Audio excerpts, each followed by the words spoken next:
Train to Busan is a Korean zombie film that most zombie nerds would agree is pretty good. At least it looked good. Personally, as someone who has seen a ton of Korean films, I thought it was pretty obvious, as Korean films have a tendency to do this one thing. Spoilers right off the bat here for Train to Busan and Train to Busan 2. Koreans love to kill everyone off at the end. Almost every Korean movie ends in tragedy, usually with a glorified and often unnecessary suicidal sacrifice. I don't know what it is about Korean film, but like, yeah, everyone always fucking dies at the end.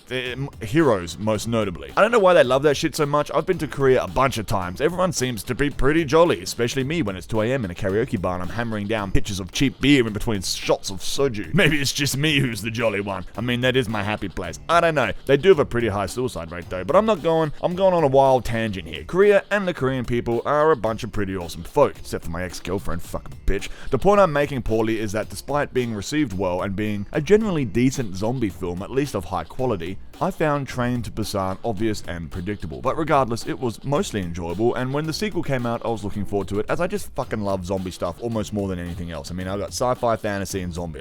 That's my three things. That's all I got. That's all I got in my life, god damn it. The thing is, Train to Busan 2, it sucked. It sucked a lot. So I'm going to give this movie 2 CGI cars out of 5, so not a great score. Stick around to see how I came to this conclusion if you want, otherwise be sure to check out my other videos, or don't. You just be happy and sexy, you know? So overall, in Train to Busan 2 Peninsula, the action was pretty generic, just firing a million bullets here and there, and the pro-tags take unnecessary risks as usual, the zombies are inconsistent, and the melodrama is at an all-time high, despite, at least from my perspective, not really being attached to any of the characters. Like, I don't really know these guys, I didn't have time to get to know them, they're completely different from the first one, and like, who cares if they get their eyes sucked out and munched down, you know? I didn't really feel for these guys so much. But my biggest issue with the film was the amount of CGI and green screen, which was done poorly, considering how well it can be done, and how well often Korean films do. I don't want to generalize an entire country basis. That's like saying all American films. It's different directors, different everything. So, you know, but we've seen how well green screen can be done when it's used sparingly. And the CGI cars were just, I don't know. I can only assume it was a budgetary issue or just a lazy fucker issue. I don't know, like just, hey, get the nerds in the office to do it. This film is pretty car chase heavy, and almost all, if not all the car shots are CGI. And you can tell they don't move right, they are janky, the physics is off, and they just look like video game cutscenes. It's pretty fucking shit. If they had have done the car stuff for real, I mean, I know that's a huge expense, but probably like mix it up, have a bit of CGI for the outrageous stuff, and have actual cars for the close-ups and shit, which I mean they did when it was stationary, but nah, the CGI, it's all CGI, and it looks like the underside of my testicle, which is fucking gross, is what I'm saying. The underside of my testicles are gross. I don't know what's going on down there, but it's a mess. Casting was okay, actually it was great. These guys can act, they're fantastic, but again, it's probably just the director's direction.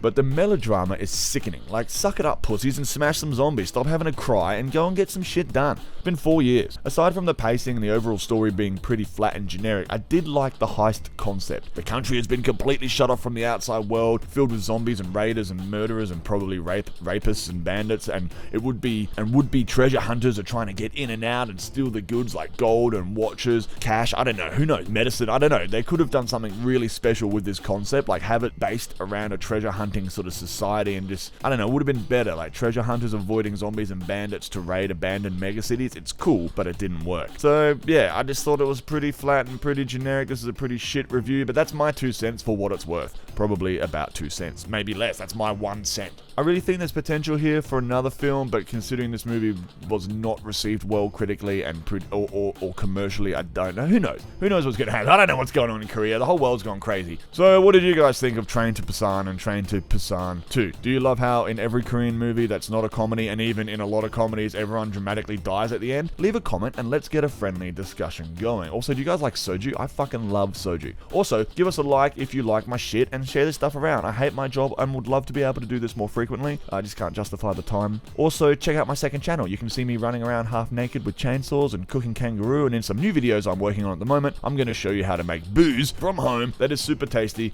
and pretty cheap. Okay, love you, bye!